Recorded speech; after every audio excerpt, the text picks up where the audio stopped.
we're collecting 40,000 signatures for people who want to make a national law to make nuclear weapons illegal.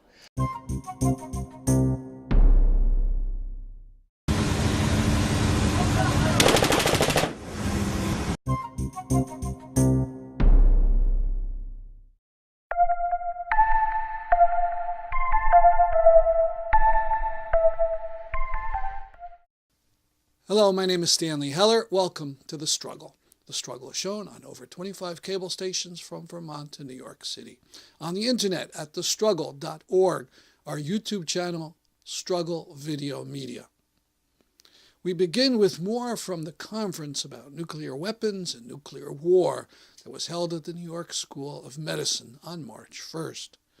We start with an interview. We arrived at the conference, unfortunately, in mid-morning and missed a talk by John Feffer of the Institute for Policy Studies. He did agree to an interview, and we talked about the huge amount of money that is spent on nuclear weapons compared to what is not being spent to protect the world's climate. Well, I talked about global military spending in general, which is about $1.75 trillion annually. At the moment, if we want to be generous about how much the world is spending on climate change, it's about $250 billion. So the amount that's necessary, which is a middle figure in between the 1.75 and the 250 billion, at least $1 trillion annually needs to be spent to attain the target figure. And the target figure to prevent the world from, the globe from warming past 2 degrees increase is approximately an 80% reduction from 1990 levels by 2050. Okay, so to achieve that target, we need to be spending at least $1 trillion annually, globally. So you see there's about $750 billion, and this is at the most generous calculation, that we're not spending each year. So the question is, where is this money going to come from? Well, I mean, there are a couple of different sources. One is the huge subsidies we give to fossil fuel companies, as well as the associated costs, military costs for ensuring access to oil, etc. That's a lot of money. That's about $500 billion a year annually. Again, a conservative estimate. Another source, Wall Street. Right now, there's a lot of talk about financial transactions tax. It's very popular in Europe. European governments are on board. They think it's a smart idea to assess a very small, it's actually very, very small tax on every financial transaction. But because there are so many financial transactions, it adds up to a lot of money. Okay, the United States is not on board yet with that, but there are some folks in Congress who are at least interested in starting to think about it. And then the third is, of course, military spending. You know, as I said, $1.75 trillion globally spent on the military. If we reduce that modestly by 25%, a 25% cut across the board, all the countries, well, that would raise, you know, somewhere around $435 billion. That's a lot of money. Now, of course, because the United States is responsible for the lion's share of military spending, anywhere between a third and a half, depending on what year we're talking about and what measure of U.S. military spending. Well, of course, the United States should be responsible for the lion's share of the cuts as well. A large, significant, shall we say, portion of U.S. military spending does go to maintain and, of course, modernize our nuclear arsenal. It would be great just to take that right off the top. Say, hey, you know, nukes are the least useful, you know, if we're talking about the utility of weapons. I frankly think we could take a lot more out and have lots of questions about the utility of our conventional forces. But anyway, obviously nukes are something we can get rid of. We can just take that right off the top, and that would help us, you know, free up money that we could use to address this extraordinarily challenging and what will be expensive issue of climate change. Thank you very much. Thank you. Hugh Gusterson is an anthropologist, but instead of studying some so-called primitive tribes, he decided to study the culture of nuclear scientists and engineers. And the result may be somewhat surprising. So I want to thank Helen for inviting me to come and talk to you about what I've learned about nuclear weapons scientists by spending much of my career studying them. As you heard, I'm an anthropologist. Anthropologists try and make sense of people who are often radically different than we are. My graduate student advisor studied ritual headhunters in the Philippines, and I decided to try and go him one better by studying nuclear weapons scientists. So in 1987, I arrived at Livermore, a town about an hour east of San Francisco, home of the Lawrence Livermore National Lab, and this is the Lawrence Livermore National Lab, to try and understand the nuclear weapons scientists who live there. And since that time, I've also spent a fair amount of time at this facility, the Los Alamos National Lab, which designed the original atomic bombs dropped on Hiroshima and Nagasaki. 2 books have come out of that work that I did. People of the Bomb, and the first book, Nuclear Rights, is specifically about the scientists at Livermore, and asks the question, how does one come to feel that one has a vocation to work on weapons of mass destruction? What kinds of people would want to devote their lives to working at a nuclear weapons lab? And one of the things I found when I arrived at Livermore was that, and I should say, by the way, that I came as someone who'd worked on the staff of the Nuclear Freeze campaign, so I came from a background myself of anti-nuclear activism. I found that the weapons scientists had misconceptions about anti-nuclear activists, and anti-nuclear activists had misconceptions about weapons scientists. So to start with the weapons scientists' misconceptions about the community most of you belong to, I found it was very common that they believed that anti-nuclear activists were unemployed. Otherwise, how would they have the time to come and protest at the lab? And they were quite convinced that many, if not most, anti-nuclear activists were communists, and that the movement in the 1980s was partly funded by the Soviet Union. So that was the misconceptions that they had about anti-nuclear activists. I found that anti-nuclear activists strongly believed, in many cases, that nuclear weapons scientists were right-wing, that this was a right-wing vocation. And they believed that weapons scientists did not think about the ethics of their vocation, because if they spend any time thinking about it, how could they possibly do it? I found something more interesting and more complicated. Many of the weapons scientists I spoke to were liberals. They were active in the civil rights movement. Some of them have been arrested in the civil rights movement. They were active in the Equal Rights Amendment, gun control, interestingly enough. Many of them gave to the Sierra Club and other environmental groups. And in fact, from my own straw poll, if the 1988 presidential election had been campaigned solely at the Livermore Lab, then we would have had President Dukakis. So many of them were liberals. It's not political ideology, conservative political ideology, that makes people into weapons scientists. About 2/3 of them were mainline Christians, and the largest group of them were Catholics, but also lots of Presbyterians, Episcopalians, Methodists, and so on. A disproportionate number of them were women. By that I mean a disproportionately high number. You don't find many women in physics, so it wasn't a large number in absolute terms, but you did have disproportionately more women working as weapons scientists than you would find in the rest of physics. And there's an interesting kind of paradox here. I did go and interview physics professors whose students had gone to the labs. And the physics professors told me that their really mean, nasty, vicious students all became professors, like me. And that, strangely enough, the way one Harvard physics professor put it, it was his kinder, gentler students who went to Livermore and Los Alamos, because they didn't have to be constantly elbowing other people out of the way for resources, and they were drawn to this sort of practice of teamwork. So they're drawn by lab resources and teamwork, but when they get to the lab, they learn what I call the central axiom, and this is where the ethical component comes in.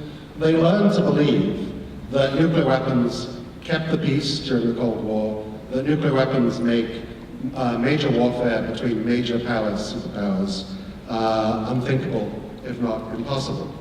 So a number of weapons scientists, when I asked them about the ethics of their work, told me that they felt proud, that they believed they'd saved millions of lives by preventing World War III.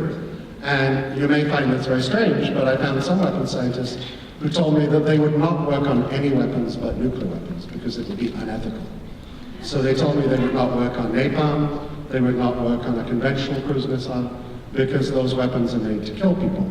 And they believed that they were working on weapons whose only job was to deter. Now, an interview with Susie Snyder, who is working with some success about getting nuclear weapons in Netherlands judged illegal. There's a lot of grim news about developments with nuclear weapons, but what about where we're going and what groups are doing, maybe particularly in the Netherlands? Yeah, great. Well, I work with an organization called PAX, and we're a big peace organization in the Netherlands, and we're focusing on making nuclear weapons illegal without question. And we're doing that in a couple of different ways. We have a citizens initiative campaign called Teken Kernwapens, which means sign against nuclear weapons. And we're collecting 40,000 signatures for people who want to make a national law to make nuclear weapons illegal. Because there's all these questions with international law, are they legal, are they not legal, is the use illegal, is the threat of use illegal? There's no definitive, clear instrument that says, yes, nuclear weapons are illegal for everyone without distinction. So we figured, let's start at home. Right? Everybody should focus on where they are. So we're starting at home. And we also, because we have about 20 U.S. nuclear bombs stored in the Netherlands, our pilots in the Air Force trained to use them. We don't want that. We don't want to be associated with nuclear weapons at all. So we figured we'll start up and do a national campaign to get national law on this, and will contribute that way to international efforts to outlaw and eliminate nuclear weapons. And you may have heard it here first, but I believe we will have a treaty internationally to make nuclear weapons illegal in the next few years. And we're doing it because governments are taking charge. They're saying it is no longer a few countries that have control over everybody when it comes to nuclear weapons, but they could affect all of us.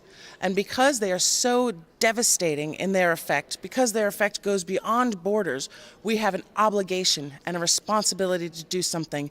And they're looking at what is the most effective measure to outlaw and eliminate nuclear weapons. And I believe is this law in the Parliament and near passage? It's not yet. It's a process called a burger initiative, a citizens initiative process. So the first step is we gather the signatures, then we introduce the legislation in Parliament. We've already got support from all of the majority parties to support this effort, and then we pass a law.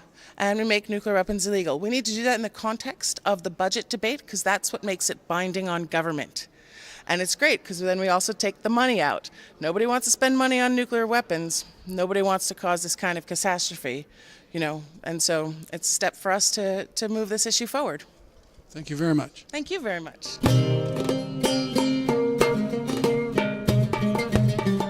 On March 7th, the International Middle East Media Center reported that Tawfiq Abu Ryala, who was 34 years of age, was shot in the abdomen and killed by Israelis on their naval ships who had opened fire against Palestinian fishermen, as they have done so many times in the past.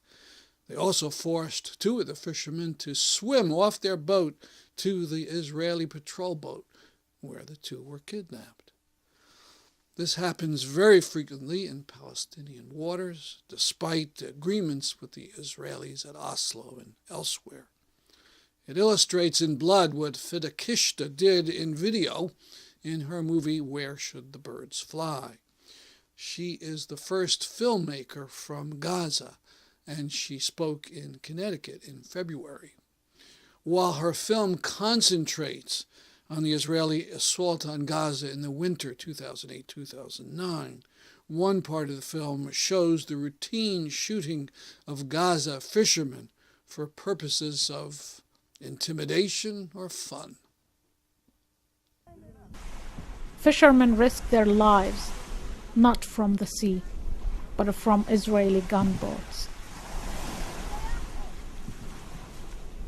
أول حاجة معناته الحصار اللي بفرضوه إسرائيل علينا في البحر لحد ما بنصرح الإنسان كأنه رايح على معركة مش رايح على الصاير.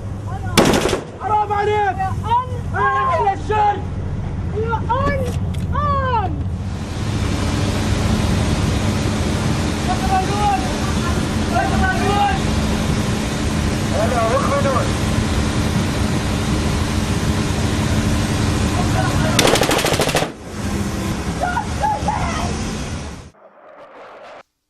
After the film showing at Wesleyan, there was Q&A. One question asked her about how she got on the boat. People do not understand what the farmers go through or the fishermen go through. So I had to go on a boat when I never swim. I get too scared from water, but I had to stand on the boat to film what's happening. And most of the people say, did you film that? How did you manage to do that? Because I want you to know what these people go through. I did risk my life, but it was worth it. Because I know after this being shown, people will ask lots of questions. The farmers, the same. When the farmers are in the field, they were not alone. They were not accompanied by someone carrying a rocket. They were internationals who were wearing vests to show the Israeli army, look, I'm not a fighter. I'm just a volunteer. I'm from England. I'm from Greece. I'm from America. Just there. And I had to show this because Americans do not visualize what we actually go through. So when I came and worked on this film, this is actually my first length film. It was selected in more than 25 film festivals and won 2 awards. And for a first film, for a filmmaker, actually lots of people I meet, they were like, this is your first film? You didn't do anything before? Yes, this is my first film. But what actually encouraged me a lot, lots of the questions I got from people in here in the United States or in Europe. Same thing, they just don't know. She hasn't been able to go home to Gaza for years. She was asked about her family back in Gaza and their experiences during last summer's Israeli attack. I was so upset, and I talked to my family and my sister on the phone saying, we saw a big demonstration in London on TV. There were about 50,000 people demonstrating for what's happening in Gaza. I didn't know the number. She knew the number. I was in London, but I was doing other stuff, like trying to reach people to talk about the film, as well as talking about the war in Gaza. But they were watching. They were like searching for, like, each country went in a demonstration, each group. They actually sometimes called the groups that went to demonstrations. Do you know the number of Israelis who demonstrated? I didn't know. They told me there were 3,000 Israelis on the street. They are demonstrating. I was shocked because they want to have a glimpse of hope and they get attached to it. They know the numbers, they know the countries where the demonstrations happened and what's going on in each country in terms of the demonstrations and the slogan that being used. I didn't pay attention to that. 7 of my cousins were killed during the last war in Gaza. I was in New York. I watched this video on the internet. I talked to my family the day before. They didn't mention anything about my cousins being killed. They were, are you okay? Everything is fine? Did you make it to New York? You are okay? And I say, yes, I'm fine. I'm in New York. The family that hosts me is great. They understand what's going on. They are so supportive to me. But they didn't mention anything about my cousins. And next morning, I look on Facebook and I see this image hit me in the face. 7 of my cousins next to each other with one poster. I was so upset and angry that I couldn't even take it from Facebook. I deactivated my account. I didn't want to see this. Why my family didn't tell me? It was too much to process. People do not know. Most of the time people think it's a war, two-sided parties, two-sided countries that fighting equally. They are not equal. There is no equal power to be compared. F-16 with no planes, tanks with no tanks, all these heavy machinery with no heavy machinery. Despite the fact that the last war maybe they did use actually some of the heavy weaponry, but the impact on the ground, the number of people who were killed, the children who were killed, there were 450 Palestinian children from 6 months up to 16 years old. Most the American media called them casualties. It's terrible to hear this word when it comes to this big number of children.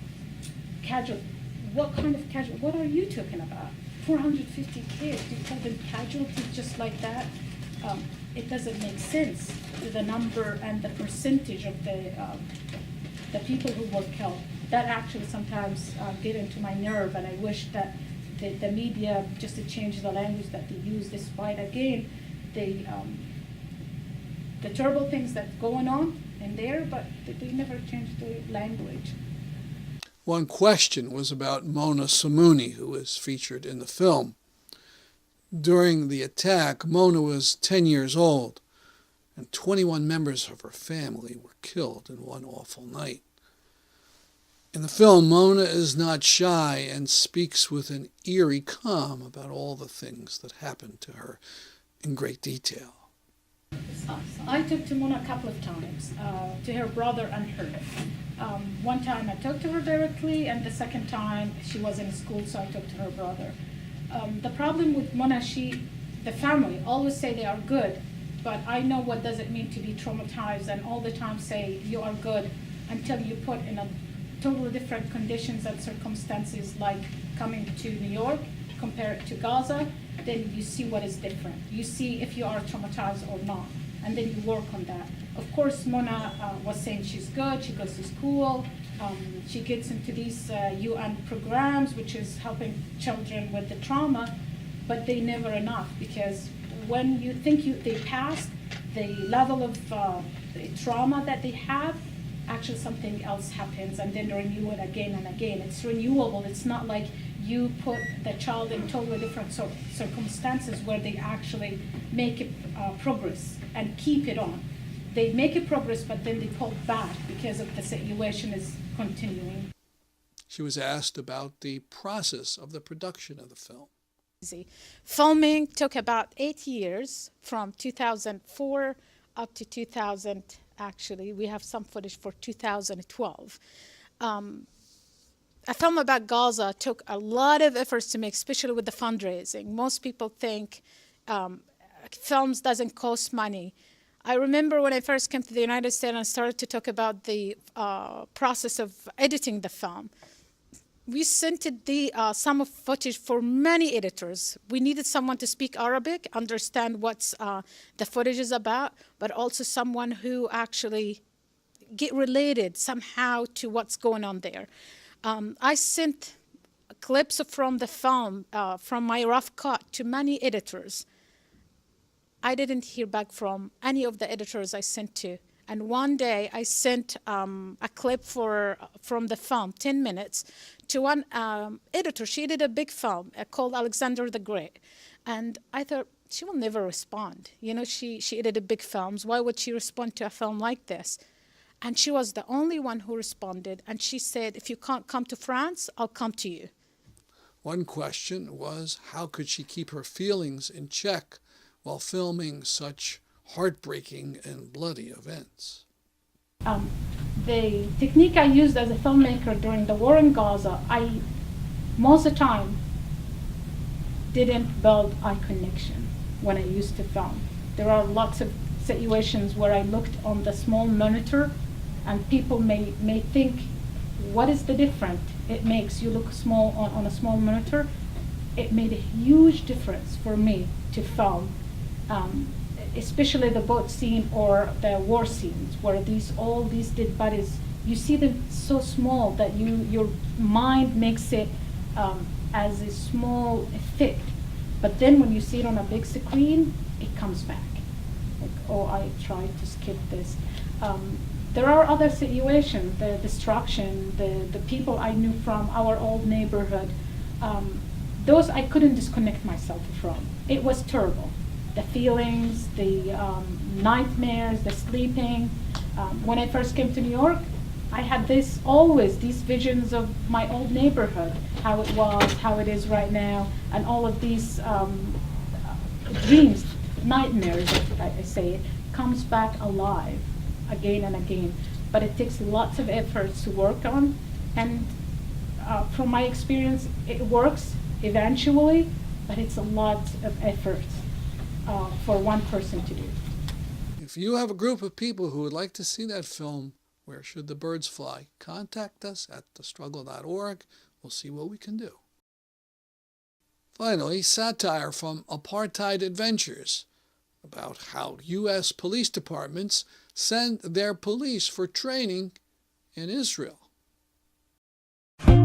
Are your local police looking more and more like soldiers from some faraway police state? Are you surrounded by military-looking protection even when you're trying to shop? Well, you're welcome, because Israel has been training your police. That's right, for years now, your official population control specialists from all over the United States have been coming to Israel to enrich their population control skills with our decades of experience in controlling, dispossessing, and occupying an indigenous population that just won't accept their subordinate position in an apartheid regime based on ethnic privilege. Israel has been giving invaluable training to your police protectors in important skills such as aim for the head, not the chest. Take advantage of those military weapons you get from your own government. Never can tell when you might need them. Airport security, just the beginning. We're not about individual criminals. We're about keeping whole demographic populations controlled for you. And we bring Israel's long history of assassinations, bombing civilians, imprisoning children, and committing other war crimes with absolute impunity because they're keeping you safe if you're of the correct ethnic, religious, or economic category. So just remember, if your militarized police force kills somebody, then that somebody must have done something, whether they did anything or not, because whatever your protectors do is for your own good, and for the good of that system of ethnic privilege that benefits you and persecutes others, and to which you've become so accustomed that it is invisible, and any threat to it is perceived as a threat to your personal safety and security.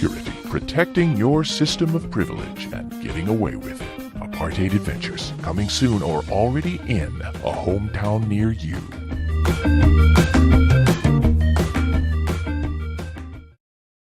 Before I go, I want to mention that Latuff's cartoon for today is a tribute to the Turkish writer of Kurdish origins, Yasar Kemal, who passed away at 91.